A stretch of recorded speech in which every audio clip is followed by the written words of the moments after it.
चलिए धन्यवाद। चलिए कल हम लोगों ने चर्चा की थी बीएनएस में कुछ धाराओं में, चैप्टर 3 में स्पष्टी वो सॉरी साधारण अपवाद।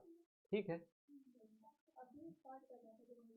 हाँ तो इसमें हमने कल चर्चा की थी। कल आप नहीं थी तो हमने सोचा आए हैं तो हम क्योंकि कुछ ऑनलाइन के बच्चे हैं तो उनको कुछ न कुछ देना ही पड़ता है, नहीं सर खा लेते हैं, तो इसलिए मैंने कल पढ़ाया था। लेकिन अब ये फिर से शुरू से ही चलेगा, ठीक है ना।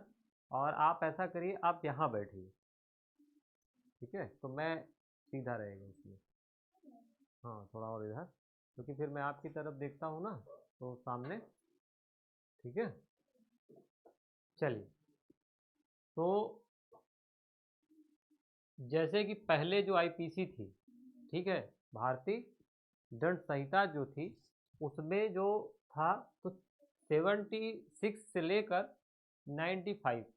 पहली बात तो याद रखिए, जो मोस्ट इम्पोर्टेंट जानना है कि चैप्टर जो 3 है साधारण अपवाद जो है जर्नल सेक्शन, ये भी 2 पार्टों में है, ठीक है ना। ये जो 2 पार्टों में है, इसमें से जो पहला पार्ट है क्षम्य की बात करता है, ठीक है ना। क्षम की बात मतलब क्षमा करने की बात करता है कि हम आप अगर अपराध कर भी दे रहे हैं तो हम आपको क्या दे रहे हैं, क्षमा कर रहे हैं, बशर्ते आपका उद्देश्य आशय आपका ऐसा नहीं होना चाहिए। जो काम आप कर रहे हैं वो आप क्या करें, तथ्य की भूल में करते हो और सद्भाव पूर्वक करते हो, ठीक है। तो जो ये क्षम्य का चैप्टर वो है, पार्ट है, वो आईपीसी में 76 से लेके 95 तक प्रावधान किया गया था, ठीक है। लेकिन जो अब आईपीसी को रिप्लेसमेंट करके जो एक्ट अब आया है, जिसको हम जानते हैं बीएनएस, भारतीय न्याय संहिता, ठीक है ना। तो इसमें जो है ये अब कर दिया गया है धारा 14 से लेकर 33 तक, है ना। हाँ, कहाँ तक किया है, 33 तक किया है, ठीक है ना। तो अब वही हम पहले पार्ट पे बात करेंगे, क्षमा की बात, क्षम्य की बात करेंगे कि आखिर ये क्या है, ठीक है ना। तो इसमें जो पहला सेक्शन है वो है कि विधि द्वारा आवद। अच्छा याद रखिए, देखिए इसमें एक विधि शब्द आता है, एक आवद शब्द आता है और एक फैक्ट शब्द आता है, ठीक है ना। और चौथा है भूल, मिस्टेक। ये 4 शब्द इस उसमें आते हैं। तो विधि का मतलब आप सब जानते हैं, विधि कौन, जिसके अंदर हम इस लॉ को पढ़ रहे हैं, मतलब बीएनएस, ठीक है ना। क्योंकि क्यों बीएनएस, क्योंकि बीएनएस ही एक ऐसा एक्ट है जो हमारे द्वारा या किसी व्यक्ति के द्वारा ऐसा कोई कार्य किया जाता है जो समाज के विरुद्ध होता है और जिसको विधि बताती है कि ये कार्य गलत है, उसको करने से रोकती है। वो अगर कोई व्यक्ति ऐसा कार्य करता है तो बीएनएस की किन्हीं में किन्हीं धाराओं के अंतर्गत दंडित किया जाता है, ठीक है ना। तो विधि शब्द समझ में आया। अब चलिए, दूसरा इसमें शब्द है आवध। आवध का मतलब क्या होता है, ये कहता है आवध का मतलब होता है बाध्य होना। बाध्य होना मतलब आप उस कार्य को, एक बाउंड्री खिंची हुई है, ठीक है ना। एक क्या खिंची हुई है, एक ये सीमा बनाई गई है, इस सीमा के अंदर ही रहकर आप काम करेंगे, इसी को कहते हैं बाध्य होना। मतलब आप लाइबल हैं, आप आवध यानी बाध्य होना, आप ये कार्य इसी के सीमा में रहते हुए आप सारे कार्य करेंगे, ठीक है ना। अगला जो शब्द आता है फैक्ट। फैक्ट जब आप एविडेंस एक्ट पढ़ते हैं, एविडेंस एक्ट में फैक्ट को बताया गया है, ठीक है ना। तो फैक्ट क्या होती है, एक विषय वस्तु होती है जो हमें इंद्रियों द्वारा क्या हो, बोधगम हो। जिससे इंद्री मतलब हमारी 5 इंद्रियां हैं, नाक कान, ठीक है, जिह्वा, महसूस करके, देख कर, छू कर, ठीक है ना। और दूसरा क्या है, एक ऐसा भी फैक्ट होता है, उसको भी फैक्ट कहते हैं, जिसको हम मानसिक भान द्वारा पता करते हो, मतलब अपने दिमाग से जान लेते हो कि ये क्या है, वो भी सब फैक्ट है। जैसे राम ने श्याम से कुछ कहा, ये एक तथ्य है, ठीक है। तो फैक्ट ये है। तो अब ये जो 3 शब्द है, अच्छा मिस्टेक, भूल शब्द जो है, ये सॉरी, ये बहुत इंपॉर्टेंट है, ठीक है। तो भूल सदैव माफी होती है तथ्य की, विधि की भूल माफी योग्य नहीं होती। तथ्य की भूल माफी योग्य होती है, जैसे कि आप अगर कोई ऐसा कार्य करने गए हैं जो आप करना तो चाह रहे हैं, आप करने के लिए लायबिल हैं, लेकिन सद्भाव पूर्वक आप सबको जांच पड़ताल करने के बाद भी जो कार्य आपने किया है उस कार्य को आप ये मान के किया है कि वास्तव में मैं यही कार्य करने आया था, तो अब वहां पर जो आप मिस्टेक कर रहे हैं, वहां पे जो आप गलती कर रहे हैं, उसी को हम क्या कहते हैं? भूल कहते हैं। ठीक है ना? अब देखिए, ये हम पूरा सेक्शन पढ़ेंगे। ये कहता है कि विधि द्वारा आबद्ध या तथ्य की भूल के कारण अपने आप को विधि द्वारा आबद्ध होने का विश्वास करने वाले व्यक्ति द्वारा किया गया कार्य। अब ये कह रहा है कि मान लीजिए कोई ऐसा व्यक्ति है जो विधि द्वारा अपने आप को आबद्ध समझता है, ठीक है, और उसके साथ साथ वो तथ्य की भूल कर देता है, लेकिन जो तथ्य की भूल करता है तो वो इस अपने आप को ये मानते हुए करता है कि वो ऐसा कार्य करने के लिए विधि द्वारा आबद्ध है और पूर्णतः विश्वास करके वो कार्य करता है कि हम ये कार्य करने के लिए क्या है, हमारे पास एथोराइड्स हैं, हम आबद्ध हैं। ठीक है, अब देखिए आगे, हेडिंग समझ गई ना? अब इसका आगे देखिए, कोई बात अपराध नहीं है, पहले ही बता दिया है, पहले ही उसने कह दिया है नथिंग इज एन ऑफेंस, कोई बात अपराध नहीं है, पहले तो ये जान लीजिए। अब कोई बात अपराध नहीं है, तो कौन सी बात अपराध नहीं है? ये हेलो, हाँ हाँ, नहीं नहीं अपना लगा ले कि हम पहुंच गए हैं, पिपराम हैं, कहाँ मिल गए, बता दे कि वकील साहब के पिताजी बोल रहे हैं, पहचान लिए, हम क्लास ले रहा है ना। अब वह हमको फ़ोन लगाए तो फ़ोन ही नहीं उठाई इस बार। ठीक, हाँ हाँ हाँ, ठीक, चलिए सॉरी। हाँ, तो ये कह रहा है कि कोई बात अपराध नहीं है, कौन सी बात अपराध नहीं है ये जानना जरूरी है। जो किसी ऐसे व्यक्ति द्वारा किया जाए, कैसे व्यक्ति द्वारा? जिसे करने के लिए वो विधि द्वारा आबद्ध है। पहली बात तो ये जान लीजिए कि ऐसा कार्य अपराध नहीं होगा जो ऐसे व्यक्ति द्वारा किया जाता है। कैसे व्यक्ति के द्वारा? जो अपने आप को ये मानता है कि ये कार्य करने के लिए मैं विधि द्वारा क्या हूं? आबद्ध हूं। ठीक है ना? चलिए, तो पहला, और फिर या जो तथ्य की भूल के कारण करता है, दोनों बातें हैं, याद रखिएगा। ठीक है ना? पहला कि जो व्यक्ति ऐसा कार्य कर रहा है उसके दिमाग में ये होना चाहिए कि मैं जो कार्य करने जा रहा हूं उस कार्य करने के लिए मैं विधि द्वारा क्या हूं? आबद्ध हूं। लेकिन विधि द्वारा आबद्ध होते हुए भी आप तथ्य की भूल कर रहे हैं, ना कि विधि की। किसकी भूल कर रहे हैं?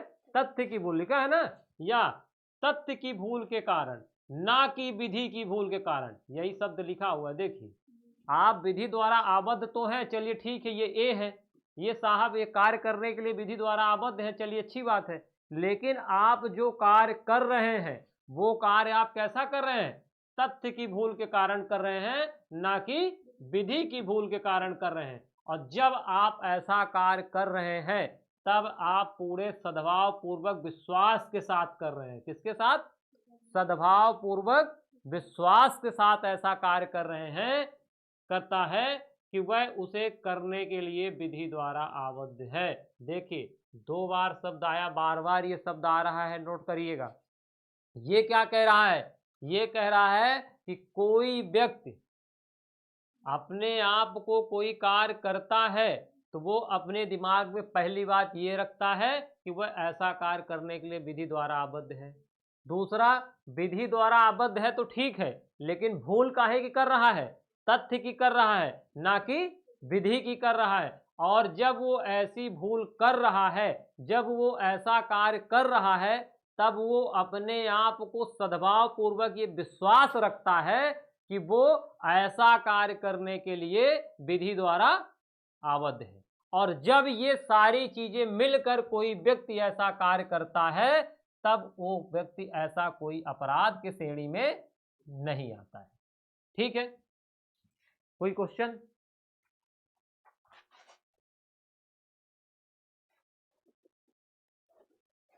इसीलिए इसको सिद्धि के सिद्धांत पर रखा गया है। ठीक है, क्यों सिद्धि के सिद्धांत पर रखा गया है? क्योंकि जब एक पक्ष ऐसा कहता है तो वो क्या करता है, उसको सिद्ध करता है कि हाँ हमने जो भी कार्य किया है वो विधि द्वारा आबद्ध होते हुए किया है, सद्भाव पूर्वक विश्वास से किया है, और हमने मिस्टेक जो की है वो फैक्ट की है, ना कि लॉ की। ठीक है ना, क्योंकि लॉ की मिस्टेक जो है, लॉ की भूल जो है वो क्षम्य नहीं होती है। ठीक है ना, तो चलिए ये बात समझ में आई ना। अब इसका दृष्टांत देखिए, आपको समझ में आ जाएगा। विधि के समादेशों के अनुरूप अपने वरिष्ठ अधिकारी के आदेश से एक सैनिक का भीड़ पर गोली चलाता है। का ने कोई अपराध नहीं किया। क्यों नहीं किया, ये जानना जरूरी है। ठीक है ना, देखिए अब ये ए है, ये जिले के कौन है, एसपी है। अब इनके नीचे पूरे जिले की पुलिस है, A1, A2, A3। अब मान लीजिए जिले में कहीं भी कोई ऐसी आपातकालीन स्थिति हो जाती है, या भीड़ ऐसी कोई आपातकालीन स्थिति पैदा कर देती है, न्यूसेंस करती है, या कोई ऐसा माहौल क्रिएट हो जाता है वहां पर। अब मान लीजिए यहाँ से, यहाँ पे ये लोग लगाए हुए हैं, अब यहाँ से अचानक क्या आ रही है, भीड़ आ रही है। ठीक है, अब चूंकि ये जो A1, A2, A3 है, ये अपने आप को उस भीड़ को रोकने के लिए ये मानते हैं कि हम विधि द्वारा क्या है, आबद्ध है। ठीक है ना, और अब उसी दौरान ये कह देता है, मतलब एसपी साहब कह देते हैं कि इनको गोली चला दो, मार दो। तो चूंकि अब वो जान रहा है कि ये कार्य करने के लिए मैं क्या हूं, विधि द्वारा आबद्ध हूं।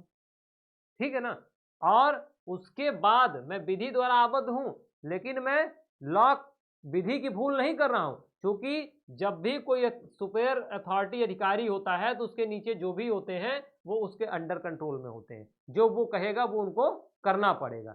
और वहां पर वो अपने क्या करता है, एक कहने पर A1 भीड़ पे गोली चला देता है, और इसमें मान लीजिए C नामक व्यक्ति क्या हो जाता है, मर जाता है। तो क्या A इसमें लायबल होगा, नहीं होगा। और विधि द्वारा अपने आप को उस कार्य करने के लिए आबद्ध मान रहा है, तो वो इस पे लायबल नहीं होगा। चलिए दूसरा इसमें देखिए, दूसरा इसका दृष्टांत है कि न्यायालय का अधिकारी का मां को गिरफ्तार करने के लिए उस न्यायालय द्वारा आदेशित किए जाने पर सम्यक जांच करने के पश्चात यह विश्वास करता है कि या ही मां है और या को गिरफ्तार कर लेता है, का ने कोई अपराध नहीं किया। अब देखिए, मान लीजिए गांव में न्यायालय से एक अधिकारी आता है। ठीक है, वहां वो आता है किसको पकड़ने, सी को। किसको पकड़ने, सी को। कौन आता है, ए, जो कि ऑफिसर है न्यायालय का। ठीक है, और उसको आदेश है, वो किसके आदेश पे काम कर रहा है, न्यायालय के आदेश पर, क्योंकि वो अपने आप को विधि द्वारा आबद्ध समझ रहा है। अब इसको आदेश है कि आप क्या करेंगे, आप जाकर सी नामक व्यक्ति को क्या करिए, गिरफ्तार करिए।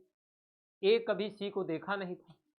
ए आता है और किससे मिलता है, डी से मिलता है। किससे मिलता है, डी से, और कहता है कि मुझे फला नाम के व्यक्ति को मिलना है या पकड़ना है, उसका घर कहाँ है, या आप पहचानते तो हमको बता दीजिए।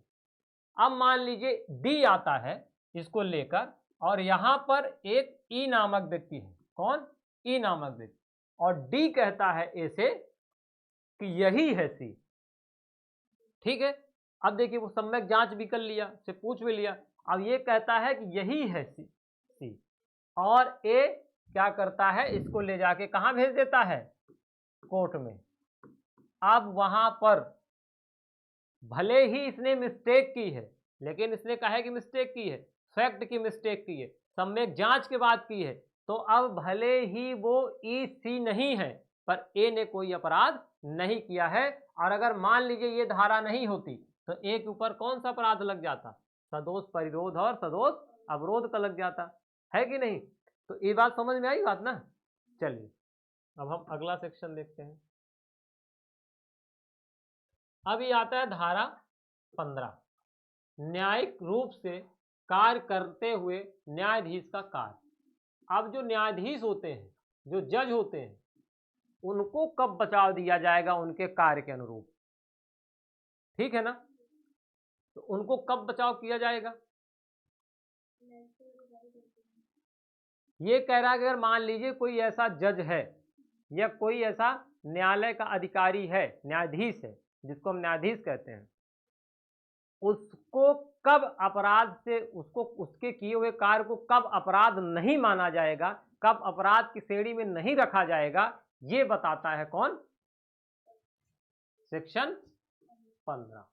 ये कहता है कि कोई बात अपराध नहीं है जो न्यायिक रूप से कार्य करते हुए किसी न्यायाधीश द्वारा किसी ऐसे शक्ति के प्रयोग में की जाती है जिसके बारे में सद्भावपूर्वक विश्वास है कि वह उसके पास वह या उसे विधि द्वारा दी गई है। अब ये कह रहा है कि मान लीजिए एक जज साहब है, ठीक है,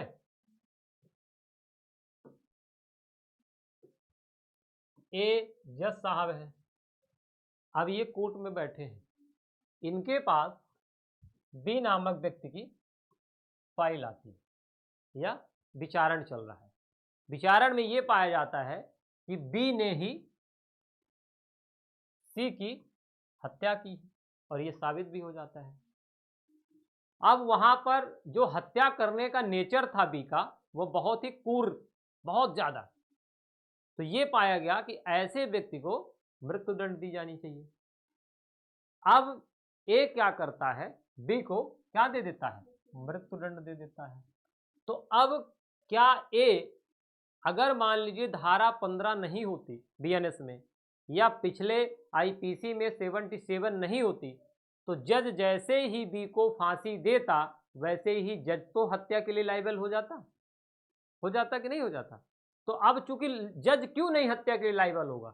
क्योंकि ये जो है, ये जो कार्य कर रहा है विधि के अनुरूप कर रहा है और विधि के तो अपने आप को ये सद्भावपूर्वक विश्वास करता है कि ऐसा पावर, ऐसी शक्ति, जिस शक्ति के अनुसार इस व्यक्ति को हम दंड दे रहे हैं, मृत्युदंड दे रहे हैं, ये मुझे विधि द्वारा दी गई है।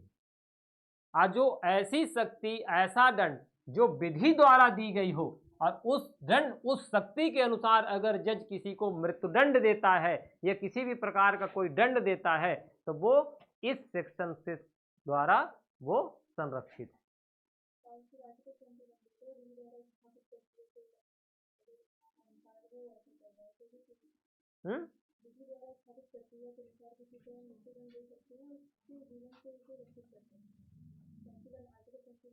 लेकिन आर्टिकल 21 में जीने का अधिकार है, मरने का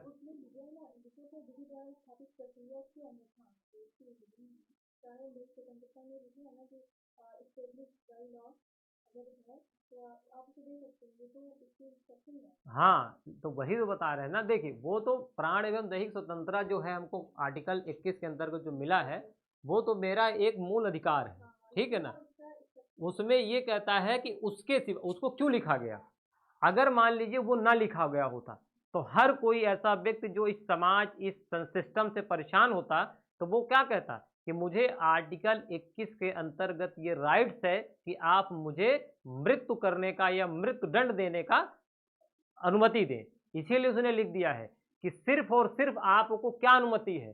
सिर्फ वो अनुमति है जहां पर विधि कहती है कि आपको मृत्युदंड दिया जाए, आपके मांगने पर नहीं, ठीक है ना। इसीलिए केस आया था ज्ञान कौर वर्सेस पंजाब राज में, इसीलिए उसमें ये कहा गया था कि आपको जीने का अधिकार है, मरने का अधिकार नहीं है। हाँ, ठीक है। तो इसमें ये कह रहा है कि जहां कहीं विधि पावर दे देती है वहां आप किसी को मृत्युदंड दे सकते हैं, लेकिन कौन दे सकता है? न्यायाधीश दे सकता है, जो किसके अनुसार कार्य कर रहा हो, जो न्यायिक रूप से कार्य कर रहा हो और वह न्यायाधीश समझता हो उसके शक्ति का प्रयोग कर रहा हो, ठीक है ना। तो 15 जो है वो किसको बचाती है, न्यायाधीश को बचाती है। इन सेक्शनों को याद करने का सबसे बेस्ट तरीका ये होता है कि आप सेक्शन के की पॉइंट, कीवर्ड पकड़ें, ठीक है ना। जैसे आपसे कोई पूछे तो आप कीवर्ड पकड़ पकड़ के उसको क्या करें, आप कर लें, ठीक है। चलिए अब आते हैं सेक्शन 16, ठीक है। इससे रिलेटेड मैंने केस की लिस्ट बना ली है, वो मैं इसको ख़त्म करने के बाद केसेस आपको लिखवा दूंगा विथ फैक्ट, ठीक है। मैं लिस्ट बना रहा हूँ केसेस, जो इम्पोर्टेंट केस हैं, फिर वहाँ जब मैं उस केस को चर्चा करूँगा तो मैं उससे साथ साथ सेक्शन भी थोड़ा थोड़ा आपको बताते चलूँगा, ठीक है ना। तो मैं लिख रहा हूँ फिर से, मेरा केस का लिस्ट था लेकिन वो कहीं गुम गया है। चलिए अब हम आते हैं सेक्शन 16 में। सेक्शन 16 कहता है कि न्यायालय के निर्णय या आदेश के अनुसरण में किया गया कार्य। अब बताइए भाई, जब सेक्शन 15 आएगा, जब जज आएगा, जज की संरक्षित रखा जाएगा, तो जो जज आदेश देगा उस आदेश का पालन करवाने वाला व्यक्ति जो है, करने वाला व्यक्ति जो है, उसको भी तो सुरक्षित करना पड़ेगा। नहीं तो पता चला कि अब जज साहब ने ऑर्डर दे दिया, जाओ बी नामक व्यक्ति को पकड़ के लाओ, और बी चला गया पकड़ने, वहां गांव वाले पकड़ के मार दिए कि तुम सदोष अवरोध पर विरोध करो, इसके ऊपर मुकदमा करो।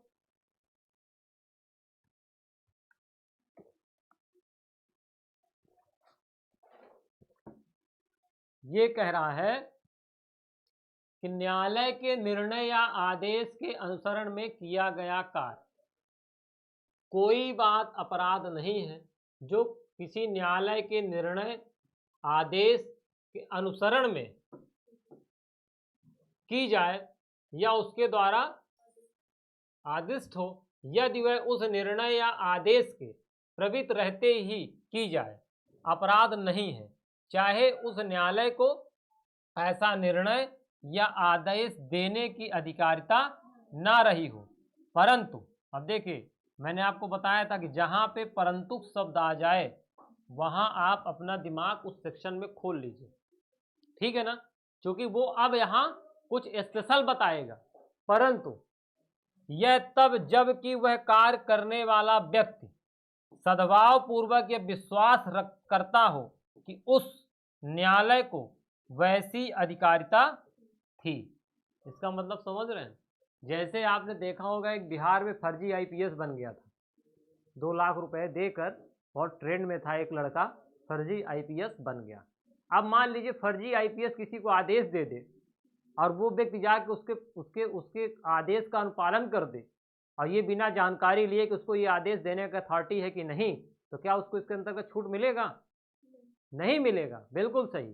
तो यही कह रहा है कि जब आप वो कार्य कर रहे हैं तो आपको ये विश्वास होना चाहिए कि जो व्यक्ति, जो जज हमें ऐसा कार्य करने के लिए कहा है, वो वास्तव में ऐसा करवाने के लिए उसके पास शक्ति है, ठीक है। अब देखिए क्या होना चाहिए। मान लीजिए ए है,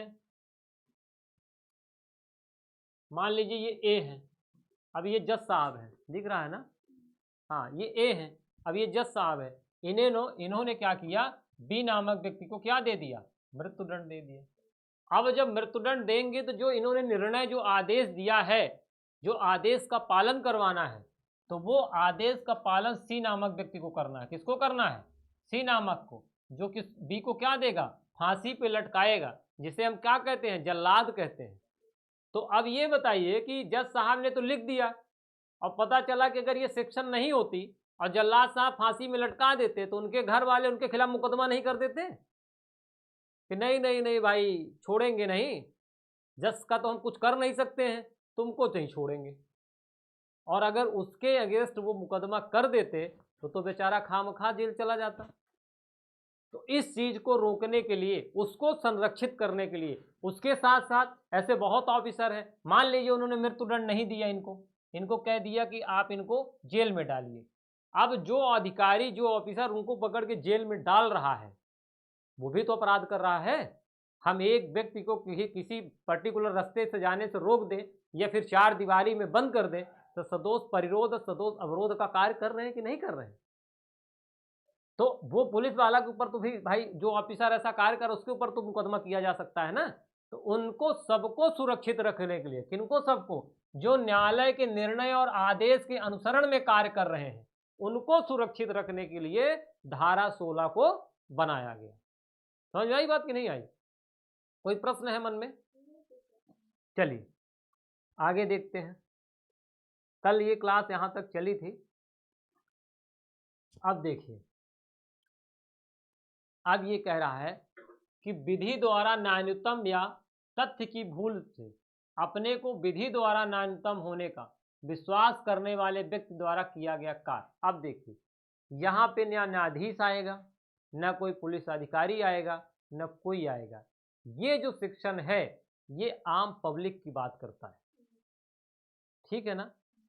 आम पब्लिक जो प्राइवेट बॉडी है, जो अपने आप को ये मानता है कि हमको विधि ये पावर देती है कि जब कोई ऐसी कोई स्थिति और परिस्थिति उत्पन्न हो जाए जहां पे आपको लगे कि हाँ हमारी मृत्यु हो सकती है, या ऐसे व्यक्ति की मृत्यु हो सकती है, या ऐसे व्यक्ति के संपत्ति का नुकसान हो सकता है, या मेरे संपत्ति का नुकसान हो सकता है, तो आप बिना सोचे समझे अपना बचाव या ऐसे व्यक्ति का बचाव करने के लिए आप बचा सकते हैं। आपके पास राइट्स है। भले ही उस बचाव के दौरान आप किसी को कोई चोट भी पहुंचा देते हैं तो आपको किसी भी प्रकार की कोई सजा नहीं दी जाएगी, ठीक है। तो अब यही कह रहा है, यही जो है धारा 17 ये कहती है, वो तो फिर आगे वाले जब हम उसमें पढ़ेंगे पार्ट में तो है ही है, लेकिन ये धारा 17 भी कहती है कि अगर कोई ऐसा व्यक्ति है जो विधि द्वारा अपने आप को न्यायोत्तम मान रहा है, न्यायानुमत, हम एमपी वाले हैं, ठीक है, न्यायानुमत तथ्य की भूल से अपने को विधि द्वारा न्यायोत्तम होने का विश्वास करने वाले व्यक्ति द्वारा किया गया कार्य, ठीक है। अब देखिए क्या कहता है, कोई बात अपराध नहीं है। कौन सी बात नहीं है? जो किसी ऐसे व्यक्ति द्वारा किया जाए जो उसे करने के लिए विधि द्वारा न्यायोत्तम है तथा तथ्य की भूल के कारण, ना कि विधि के भूल के कारण सद्भाव पूर्वक ये विश्वास करता है कि उसे करने के लिए विधि द्वारा न्यायोत्तम है, ठीक है ना। चलिए आइए ये क्या कह रहा देखते हैं, इसका दृष्टांत देख लेते हैं पहले, फिर मैं अपना दृष्टांत आपको समझा दूंगा, ठीक है। देखिए, का या के ऐसे कार्य करते हुए देखता है जो का को हत्या प्रतीत होता है। का सद्भाव पूर्वक काम में लगाए गए अपने श्रेष्ठ निर्णय के अनुसरण उस शक्ति को प्रयोग में लाते हुए जो विधि ने हत्या करने वाले को उस कार्य में पकड़ने के लिए सहमत समस्त व्यक्तियों को दे रखी है, या को उचित प्राधिकारियों के समक्ष ले जाने के लिए या को अनुग्रहित करता है। का ने कोई अपराध नहीं किया है, चाहे तत्पश्चात असल बात यह निकले कि आत्मरक्षा में कार्य कर रहा था। अब ये क्या कह रहा है? ये कह रहा है कि मान लीजिए ये जो है रास्ते से जा रहे थे और भेलपूरी खा रहे थे, उसी समय वो देखते हैं कि बी नामक व्यक्ति सी पर हमला करने वाला है, ठीक है। अब ये जो है रास्ते से जा रहे थे, भेलपूरी खा रहे थे, और उसी समय वो देखते हैं कि बी नामक व्यक्ति सी पर हमला करने वाला है। तो अब ए के दिमाग में ये आया कि अगर हमने बी को नहीं पकड़ा तो बी सी की हत्या कर देगा। तो उन्होंने क्या किया, उन्होंने जाकर बी को पीछे से दबोच लिया। उस समय जिस समय ए ने बी को दबोचा, हो सकता है बी को उसके पकड़ने से, उसके दबोचने से उसको कोई क्षति हुई हो या कोई इसका ऐसे उसको कोई नुकसान हुआ हो, लेकिन वहां पर जो ए का इंटेंशन था वो सी को संरक्षित सुरक्षित करना था, और उसको ऐसा लगा सद्भाव पूर्वक कि ऐसा व्यक्ति जो इसके ऊपर हमला कर रहा है वो हत्या करने के, उसको मार डालने के आशय से कर रहा है। तो अब भले ही यहाँ पर बी और सी कोई फिल्म की शूटिंग कर रहे हैं, लेकिन ए ने सद्भाव पूर्वक ऐसा कार्य किया है, तो ये यहाँ पर ए जो है इस मामले में क्या है, सुरक्षित है, ठीक है। दिमाग क्लास में रखो, बाहर मत सोचो, ठीक है। नहीं है। जब क्लास में दिमाग रहता है तो मैं जान जाता हूँ। ठीक है, समझ में आई बात ना? तो ये ए सी को बचाने के लिए बी को अगर पकड़ लेता है या दबोच लेता है या कोई ऐसी एक्टिविटी कर देता है जिससे बी को थोड़ा नुकसान भी हो जाता है, तो यहाँ ए इस अपराध के लिए लायबिल नहीं होगा, क्योंकि ये धारा कौन सी बताती है? 17। ठीक है। एक आपने पिक्चर देखा होगा, हम आपको बताएं, ढोल मूवी देखा है कि नहीं देखा है? नहीं देखा है। घर जाइएगा कभी, जब बहुत ज़्यादा आप बोर हैं, पढ़ते पढ़ते थक जाएं, वैसे मूवियाँ देखनी चाहिए, लेकिन सदैव मूवी अच्छी देखनी चाहिए।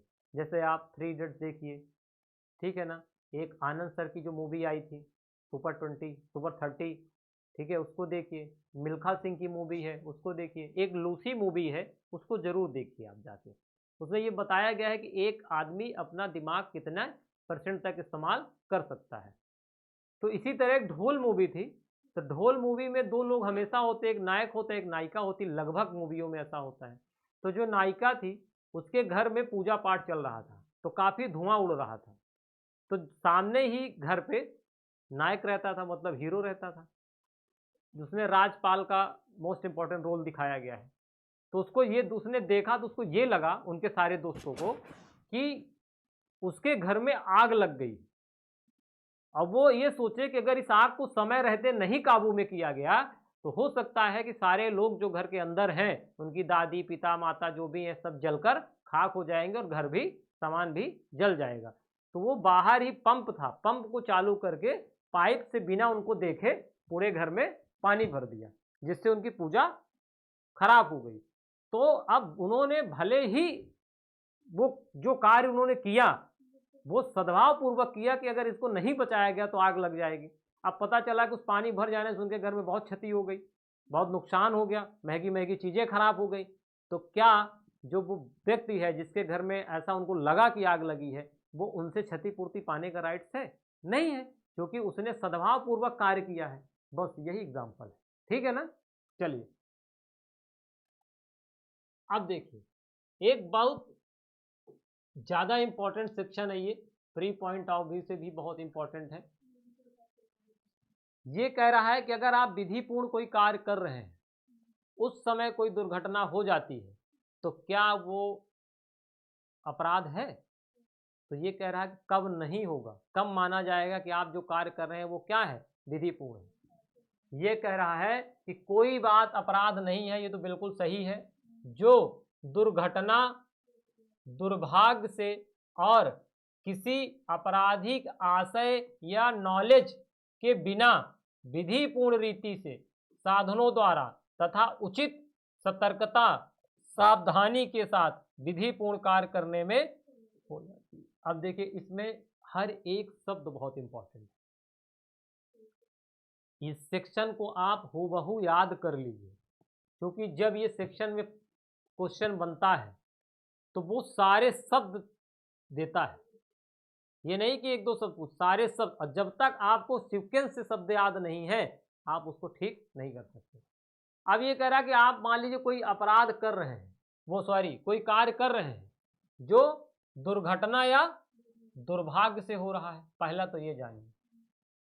लेकिन जो घटना दुर्भाग्य और दुर्घटना हो रही है, जो आप कार्य कर रहे हैं, उसमें आपका कोई आपराधिक आशय शामिल नहीं है, और ना ही आपको ये नॉलेज है कि ऐसा कार्य करने से किसी को कोई नुकसान हो सकती है। ठीक है ना। और नॉलेज के बिना, और आप जो कार्य भी कर रहे हैं वो विधिपूर्ण रीति से कर रहे हैं और विधिपूर्ण साधनों द्वारा कर रहे हैं, साथ ही आप उसको लेके उचित सतर्कता और सावधानी भी बरत रहे हैं। ठीक है ना। और विधिपूर्ण कार्य करने के लिए हो जाती है। अब इसका एग्जाम्पल आप देखेंगे, फिर हम इसमें कई एग्जाम्पल बता देंगे। हाँ देखिए,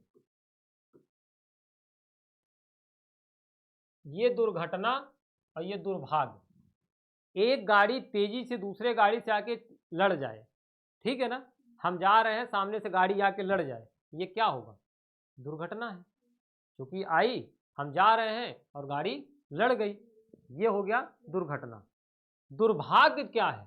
दुर्भाग्य का मतलब ये है कि ऐसी घटना घट जाना जिसकी हमको दूर दूर तक कल्पना नहीं है, ऐसी घटना घटना जिसको हमको दूर दूर तक हम नहीं सोच सकते थे कि हमारे साथ ऐसा भी हो सकता है। और जब ऐसी स्थिति में आपके साथ कोई घटना घट जाती है वो दुर्भाग्य होता है।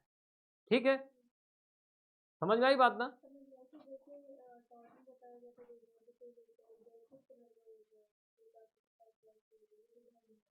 हाँ, अब जैसे एक ये भी है, जैसे मान लीजिए अब हम जा रहे हैं, आप देखेंगे आकाश से एक बिजली गिरती है ना, आकस्मिक वो बिजली गिरती है, किसी को पता नहीं होता है। अब पता चला हम घर से जा रहे हैं और बिजली गिर गई, ये दुर्भाग्य है, ये दुर्घटना नहीं है, क्योंकि हमको बिल्कुल मैं कल्पना ही नहीं कर सकता था कि ऐसी हमारे साथ घटना घट सकती है। लेकिन एक्सीडेंट हो जाना ये दुर्घटना है। हम जा रहे हैं, सामने से गाड़ी आ रही, लड़ गई, ये दुर्घटना, चूंकि एक्सीडेंट होना संभावना है, हो सकता है एक्सीडेंट हो जाए, लेकिन कोई ऐसा कार्य हमारे साथ हो रहा है जिसको हम मेरा दिमाग यहाँ तक सोच नहीं पा रहा है, और फिर वो हमारे साथ अगर कोई ऐसी क्षति कारित कर देता है, ऐसी कोई दुर्घटना हो जाती है, वो दुर्भाग्य कहलाता है। ठीक है ना? चलिए अब आइए, देखिए दृष्टांत देखिए, का कुल्हाड़ी से काम कर रहा है, कुल्हाड़ी का फल मतलब लोहा जो होता है, ठीक है, उसमें से निकलकर उछल जाता है और निकट खड़ा हुआ व्यक्ति उससे मारा जाता है। यहां यदि का की ओर से उचित सावधानी का कोई अभाव नहीं था तो उसका कार्य माफी योग और अपराध नहीं है। अब ये उचित सावधानी का मतलब क्या क्या आ गया? उचित सावधानी का मतलब आ गया कि आपने क्या किया है? आपने किया है विधिपूर्ण रीति से कार्य किया है, साधनों द्वारा किया है, उचित सतर्कता और सावधानी से किया है। अब एग्जाम्पल इसका एक देखिए, मैं आपको बताऊं, मान लीजिए ए है, वो एक ये रोड जा रही है, ठीक है, अब यहां पर एक पेड़ है। अब ए को पता है कि ये पेड़ हम जो काट रहे हैं, रोड से लोग आवागमन जा रहे हैं, ये किसी भी वक्त पेड़ रोड पे गिर सकता है और किसी को नुकसान पहुंचा देता है। अब अगर ए इस पेड़ को काटने लगे और ये पेड़ गिर जाए, कोई व्यक्ति निकल रहा है उसके ऊपर ये गिर जाए, तो क्या उसको इसका छूट मिलेगा? नहीं मिलेगा। क्यों?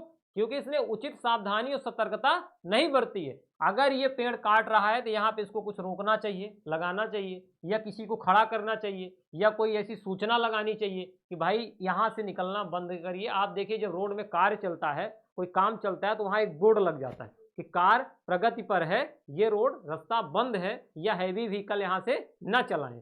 अब अगर उसके बाद कोई कर देता है तो वहां पे उस व्यक्ति की लायबिलिटी नहीं होगी। तो इसने पेड़ काटते समय अगर कोई ऐसा काम नहीं किया है तो ये माना जाएगा कि ये सावधानी सतर्कता नहीं बरती है। लेकिन अगर इसने ऐसा किया है, सतर्कता है। अब मान लीजिए दूसरा देखिए, इसमें एक एग्जांपल और देखिए, मान लीजिए ये ए है, अब ये छत से कोई चीज नीचे फेंक रहा है, अब वहां से लोग आ जा रहे हैं, निकल रहे हैं। अब अगर वो फेंकते समय बिना कोई जानकारी दिए ये ऊपर से फेंकना शुरू कर दे और नीचे कोई उस चीज को किसी को लग जाए, वो मर जाए, तो क्या ये बचाव ले सकता है? नहीं ले सकता है। इसको क्या करना चाहिए? इसको नीचे फेंकने से पहले किसी व्यक्ति को नीचे खड़ा करना चाहिए, उसको रोकना चाहिए, बताना चाहिए। और अगर ये सारी चीज इसने फॉलो नहीं की है तो इसको छूट नहीं मिलेगी। और अगर इसने उचित सावधानी और सतर्कता बरती है और विधिपूर्ण रीति से कार्य किया है, तो फिर उसके बाद अगर कोई दुर्घटना हो जाती है या दुर्भाग्य हो जाता है तो उस व्यक्ति को इसके अंतर्गत छूट मिल जाएगी। समझ में आई बात?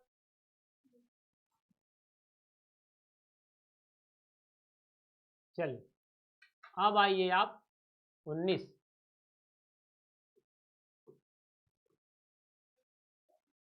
कार्य जिससे अपहान कारित होना संभव है किंतु जो आपराधिक आशय के बिना और अन अपहानी के निवारण के लिए किया गया है। ठीक है, कह रहा है कि कोई बात केवल इस कारण अपराध नहीं है। किस कारण? जो नीचे बात बताई गई, यह कि वह जानते हुए की गई कि उससे अपहान कारित होना संभाव है। ठीक है, यदि वह अपहानी करने के किसी आपराधिक आशय के बिना व्यक्ति या संपत्ति को अन्य अपहानी को निवारण या परिवर्जन करने के प्रयोजन से सद्भाव पूर्वक की गई है। अब ये कह रहा है कि कहाँ पे कोई बात अपराध नहीं होगी, जबकि जो व्यक्ति ऐसा कार्य कर रहा है उसको ये पता है कि ऐसे कार्य से हो सकता है कि अपहान कारित हो जाए, संभावना मात्र है। ये शब्द को अंडरलाइन कर लीजिए, इसीलिए ये सेक्शन बचाव कर देती है। कोई व्यक्ति अगर ऐसा कर लेता है, कार्य करते समय उसको एक संभावना मात्र है कि जो वो कार्य कर रहा है उससे कोई अपहान होने की संभावना है, लेकिन वो जो कार्य वो कर रहा है वो आपराधिक आशय के बिना कर रहा है। ठीक है ना, और किसी व्यक्ति को या किसी संपत्ति को बचाने के लिए, उस अपहान के निवारण के लिए काम कर रहा है, और फिर अगर उस समय कोई हानि हो जाती है तो उस व्यक्ति को 19 के अंतर्गत छूट मिल जाएगी। ठीक है ना। अब इसका दृष्टांत देखिए, फिर मैं अपना दृष्टांत आपको बताता हूं। स्पष्टीकरण देखिए, ऐसे मामले में यह तथ्य का प्रश्न है कि जिस अपहान का निवारण या परिवर्जन किया जाना है, क्या वह ऐसी प्रकृति की थी और इतनी आसन्न थी कि वह कार्य जिससे वह जानते हुए कि उसे अपहान कारित होना संभाव है करने के लिए जोखिम उठाना न्यूनतम या माफी योग्य है। वही बात बता रहा है कि देखा जाएगा, आप जो कह रहे हैं तो वास्तव में क्या ऐसी परिस्थिति आई कि जो आप कार्य कर रहे हैं वो उस समय अगर आप ना करते तो लोग ना बच पाते। ठीक है, अब इसका दृष्टांत देखिए।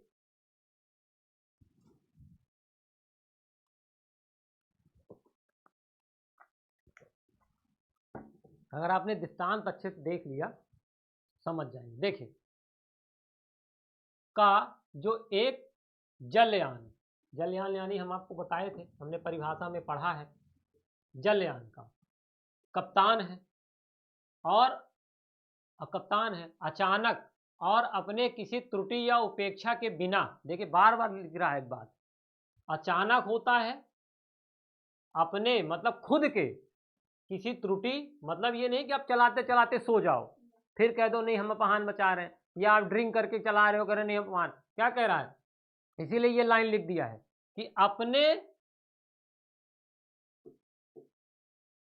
उपेक्षा के बिना या त्रुटि के बिना अपने आप को ऐसी स्थिति में पाता है, मतलब कुल मिला के अचानक कोई चीज सामने आ जाती है। जैसे ट्रेन के जब कोई अचानक सामने आ जाता है तो क्या ट्रेन ब्रेक मारती है फिर, क्योंकि उसमें बहुत पैसेंजर बैठे रहते हैं। इस स्थिति में पाता है कि यदि उसने जलयान का मार्ग नहीं बदला तो इससे पूर्व की वह अपने जलयान को रोक, ये कुछ गलत लिख दिया इसमें दृष्टांत में, जलयान को रोके वह 20 या 30 यात्रियों की भरी नाव खां को अनिवार्यतः टकराकर डुबा देगा। ठीक है,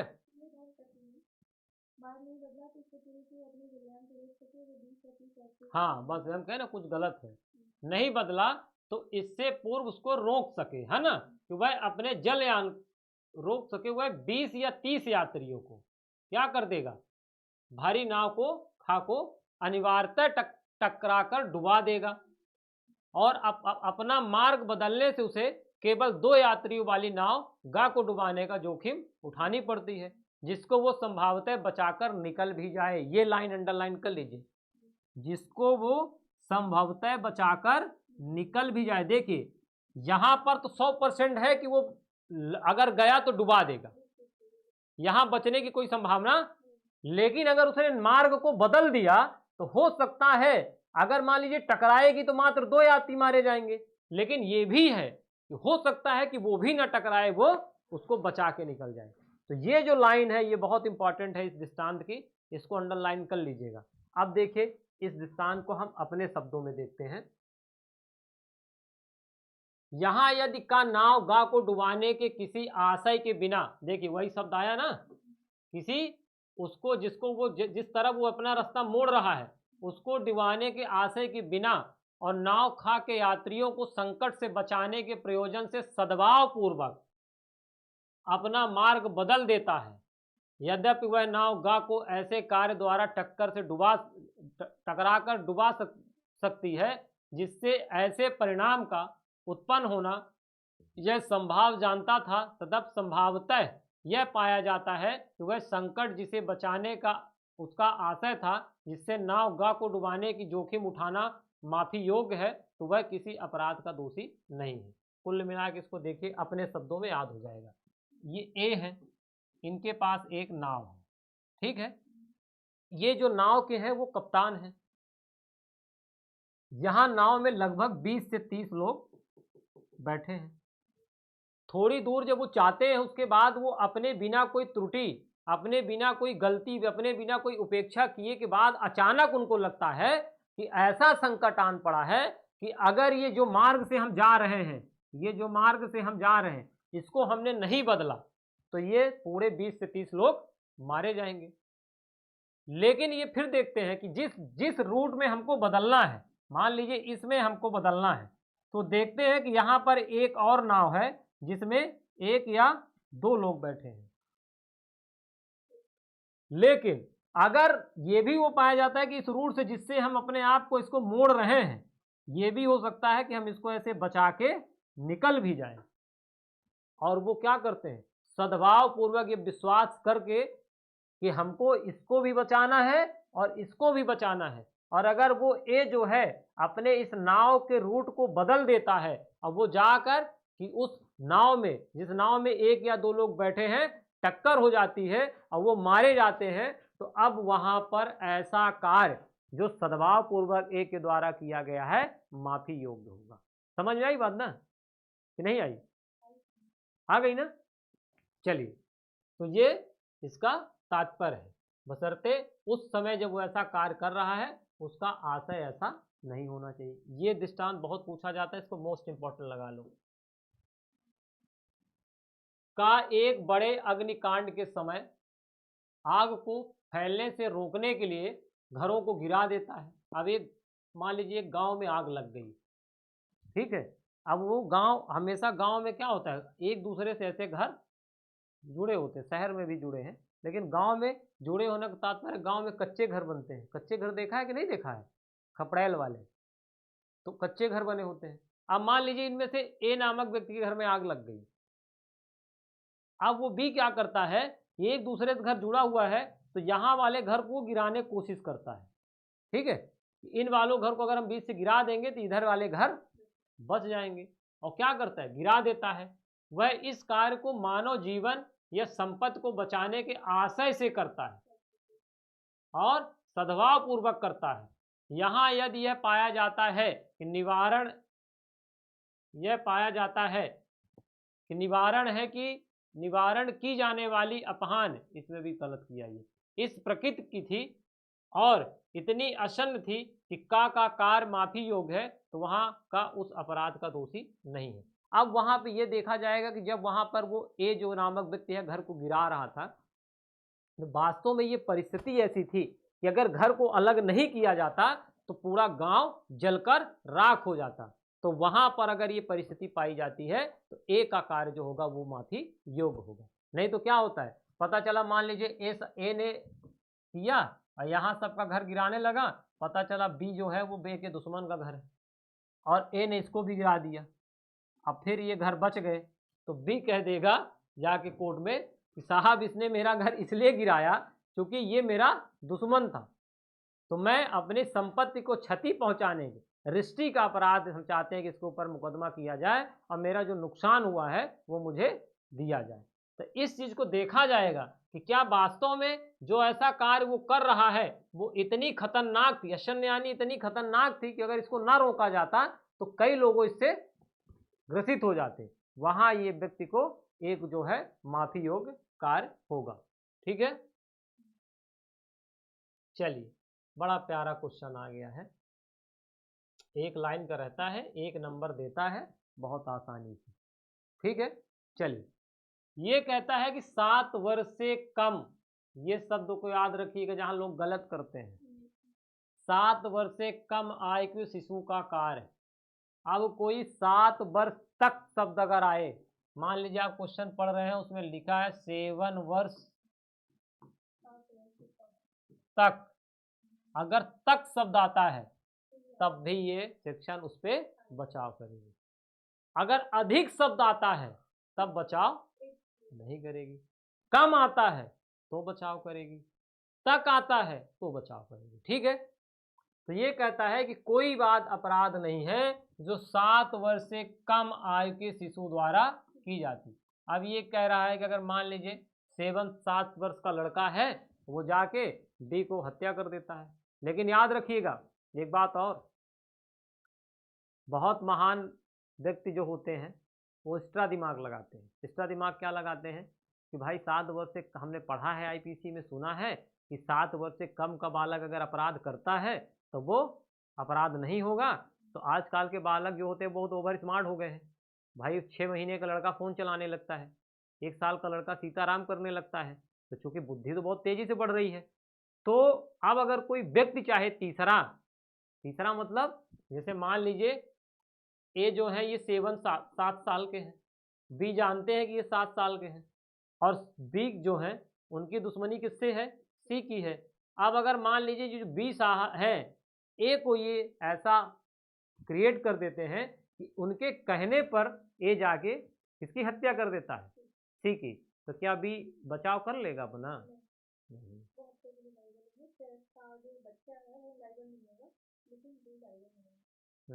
बहुत सही।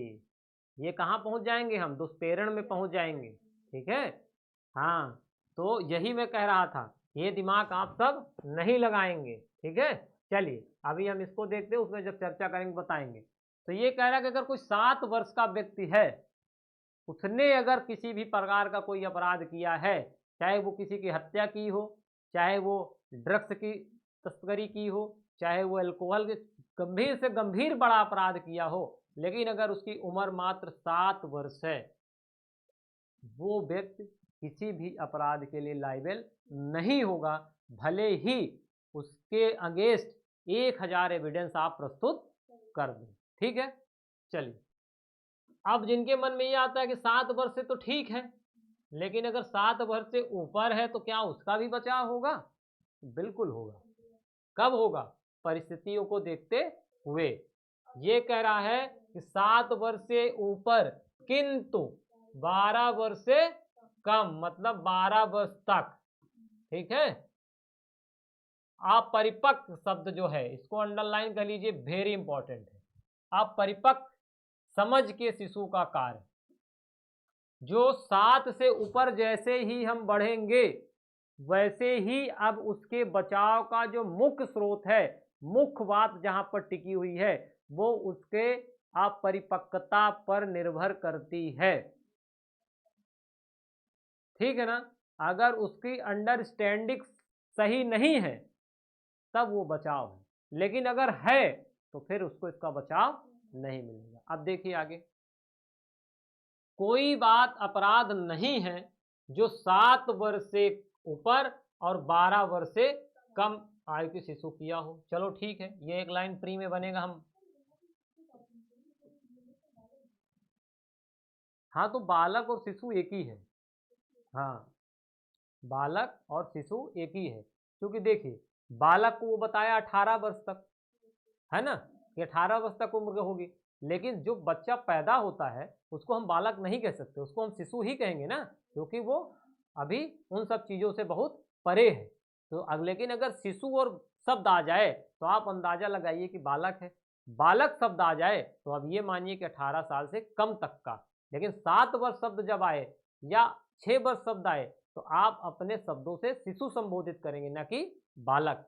ठीक है, चलिए, की जाती है जिसकी समझ इतनी परिपक्व नहीं हुई कि वह उस अवसर पर अपने आचरण, बताया था ना कि कंडक्ट शब्द, आचरण की प्रकृति और परिणामों का निर्णय कर सके। बस ये कह रहा है कि अगर मान लीजिए कोई ऐसा व्यक्ति है जो 7 वर्ष से ऊपर है लेकिन 12 वर्ष से क्या है, कम है, अब वो क्या करता है, वो कोई अपराध कर देता है, तो वहां पर अब उसकी जांच की जाएगी।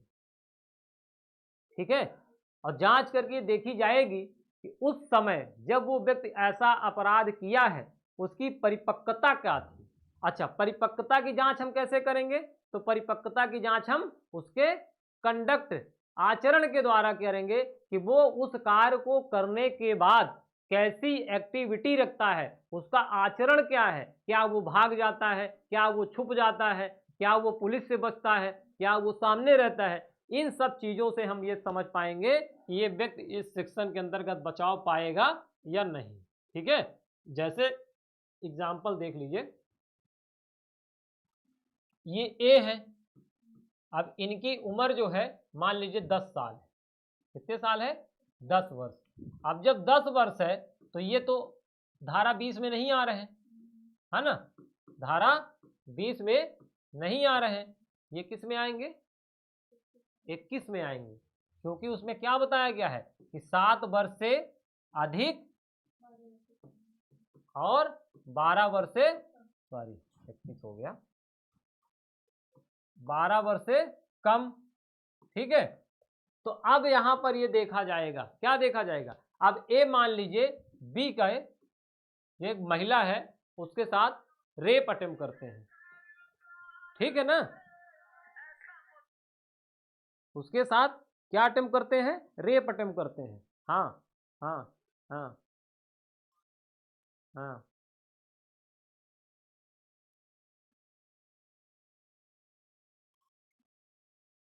हाँ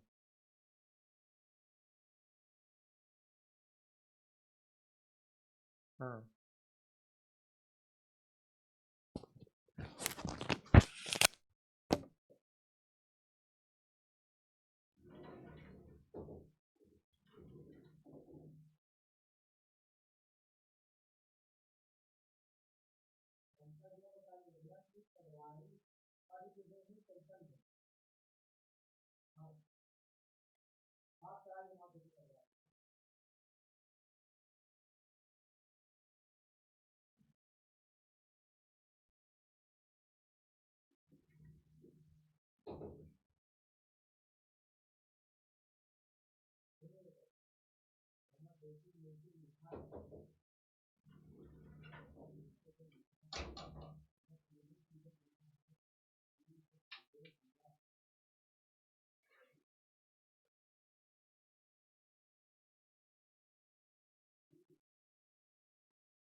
चलिए माफ़ कीजिएगा, थोड़ा इमरजेंसी फ़ोन था इसलिए हमको जाना पड़ा। चलिए शुरू करते हैं। अब हम लोग सेक्शन देखते हैं 22। ठीक है, ऊपर 21 समझ में आ गया ना?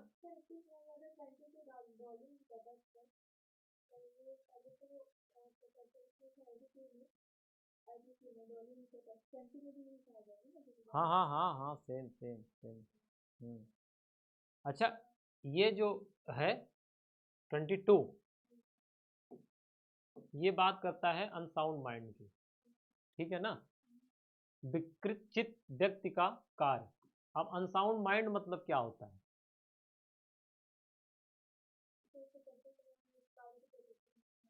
हाँ, जो पगलेट है, पागल आदमी जिसे कहते हैं। ठीक है, वही अनसाउंड माइंड। देखिए, कोई बात अपराध नहीं है जो ऐसे व्यक्ति द्वारा की जाती है जो उसे करते समय चित्त विकृत के कारण उस कार्य की प्रकृति या यह कि जो कुछ वह कर रहा है उसे दोषपूर्ण या विधि के प्रतिकूल है जानने में असमर्थ है। अब कोई पागल व्यक्ति है, अब जो पहले से दिमागी स्थिति की ठीक नहीं, वो पागल है। उसको ये नहीं पता है कि हम चोरी कर रहे हैं तो ये अपराध है। उसको ये नहीं पता है कि हम किसी को मार रहे हैं, ये अपराध है। उसको ये नहीं पता है कि हम किसी के साथ अटेम्प्ट कर रहे हैं, किसी लड़की को पकड़ रहे हैं, छेड़ रहे हैं, ये अपराध है।